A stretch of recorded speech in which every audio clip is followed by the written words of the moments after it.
لارزانی کے نائب محمد تگری کے خلاف کرپشن کیس کا فیصلہ اور اس کی گرفتاری، سابقہ ایرانی صدر حسن روحانی کے بھائی حسین فریدون کے کرپشن کا فیصلہ اور اس کی گرفتاری، سابقہ ایرانی صدر کے نائب اسحاق جہانگیری کے بھائی محمد جہانگیری کے کرپشن کیس کا فیصلہ اور اس کی گرفتاری، ایران کے مرکزی قومی بینک کے سربراہ سیف کے کرپشن کیس کا فیصلہ اور گرفتاری، سابقہ ایرانی وزیر خارجہ جواد ظریف کے نائب کے بھائی احمد عراقچی کے خلاف فیصلہ اور اس کی گرفتاری، ایک وفاقی وزیر کی بیٹی شبنم نعمت زادی کے کیس کا فیصلہ اور اس کی گرفتاری۔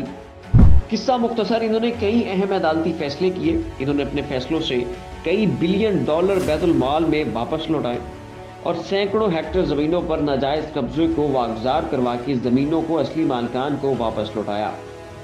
ناظرین، ایران کے اب تک کے سبھی صدور اور سیاسی عہدیدار انقلاب کے زیادہ حامی نہ تھے۔ ایسے افراد انقلاب کی پالیسیوں کی پاسداری تو کرتے تھے مگر مکمل طور پر انقلابی ماڈل کے عاشقوں میں سے نہیں تھے۔ مگر ایران کے یہ صدر ابراہیم رئیسی ایران میں پلے بڑے ہیں اور انقلاب کے مجموعی ہدف پر پہرا دینے والوں میں سے تھے۔ یہ کئی سال تک ان شخصیات سے علوم حاصل کرتے رہے تھے کہ جو خود انقلاب میں ایران کے بانیوں میں سے تھے، لہذا ابراہیم رئیسی انتہائی قدامت پسند تھے۔ انہیں ایران کے سپریم لیڈر آیت اللہ سید علی خامنائی کی آشرواد بھی حاصل تھی اور کہا یہ جاتا تھا کہ ایران کے سپریم لیڈر کے زور دینے کی وجہ سے ہی انہیں صدر چنا گیا تھا۔ ناظرین، ابراہیم رئیسی انتہائی ہارڈ لائڈر تھے اور سپریم لیڈر کی دی گئی پالیسی سے ذرہ برابر بھی انحراف نہیں کرتے تھے۔ اس سے قبل ایران کے صدر حسن روحانی ملکی اسٹیبلشمنٹ اور سپریم لیڈر سے قدرے نالاں تھے، جبکہ موجودہ صدر ابراہیم رئیسی اسٹیبلشمنٹ اور سپریم لیڈر کے فیورٹ تھے، جس سے یہ ظاہر ہوتا ہے کہ ایران کی پالیسیز میں مزید شدت متوقع تھی۔ یہ امریکہ اور اسرائیل کے سخت خلاف تھے اور دینی معاملات پر ذرہ برابر بھی سمجھوتہ نہیں کرتے تھے۔ کہا یہ جاتا تھا کہ ان کے آنے سے انقلاب ایران میں ایک نئی روح آئی ہے۔ ناظرین، اب ہم بات کر لیتے ہیں ان کے اوپر 5000 لوگوں کے قتل کے الزام کے بارے میں۔ جیسے یہ بات سامنے آئی تھی کہ ابراہیم رئیسی ایران کے متوقع صدر ہوں گے، تو ویسے ہی مغربی میڈیا ان کے خلاف میدان میں اتر آیا تھا اور ان کی شخصیت کشی میں کوئی کسر نہ چھوڑی تھی۔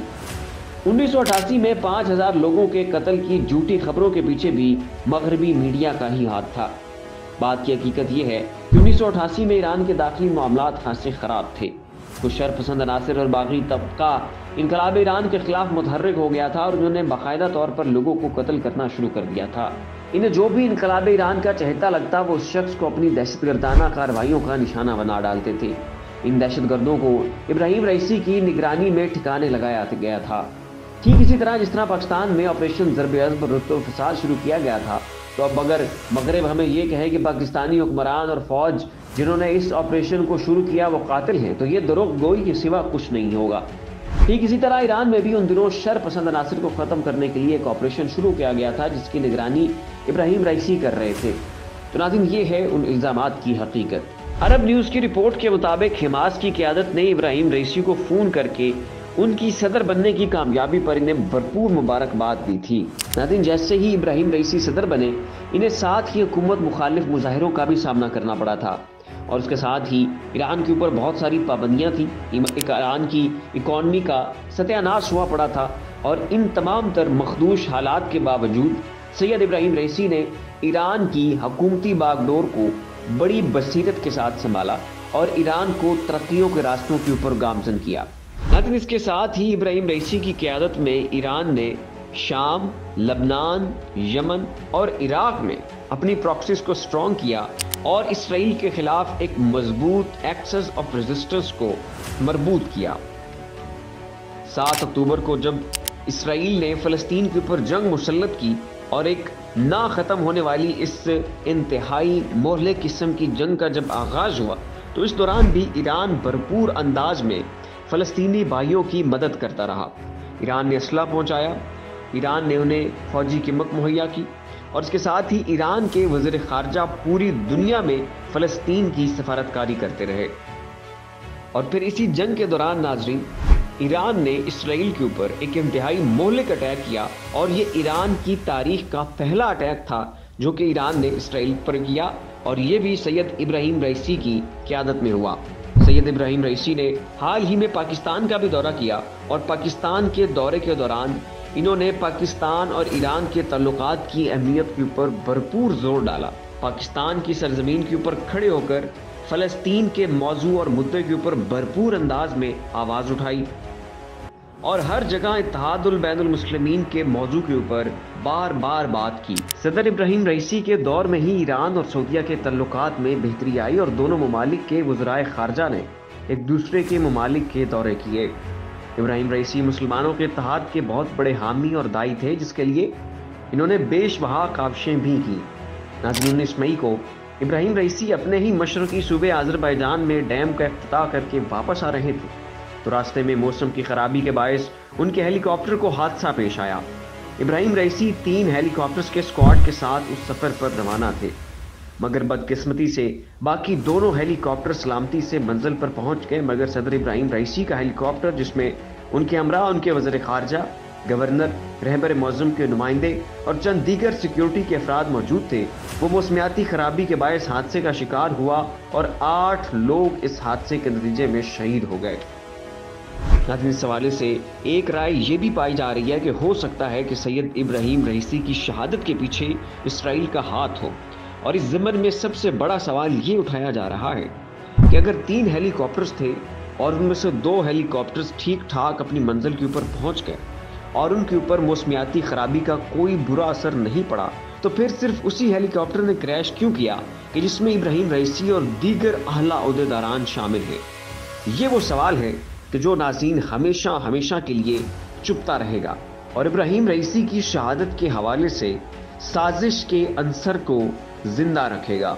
اور پھر یہ کہ سید ابراہیم رئیسی کے ہیلی کاپٹر کے گم ہونے اور ان کی شہادت کی خبر سب سے پہلے اسرائیلی میڈیا نے بریک کی تھی، تو یہ بھی بذات خود ایک بہت بڑا سوال ہے کہ اسرائیل کو سید ابراہیم رئیسی کی شہادت کی خبر سب سے پہلے کیسے ہو گئی۔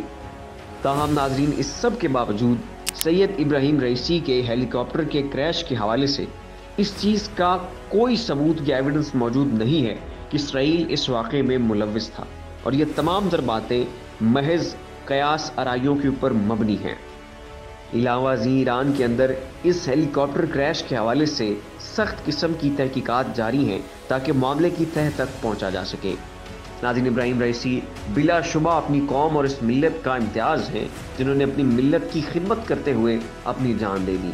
ناظرین، یہ تھی سید ابراہیم رئیسی کی بایوگرافی۔ اس حوالے سے آپ اپنی قیمتی رائے کا اظہار نیچے کامنٹ باکس میں ضرور کیجیے گا، اور ایسی مزید بایوگرافیز، ڈاکومنٹریز اور کرنٹ افیئر کی کوریج کے لیے ہمارا چینل زاویہ سبسکرائب کر لیں۔ شکریہ۔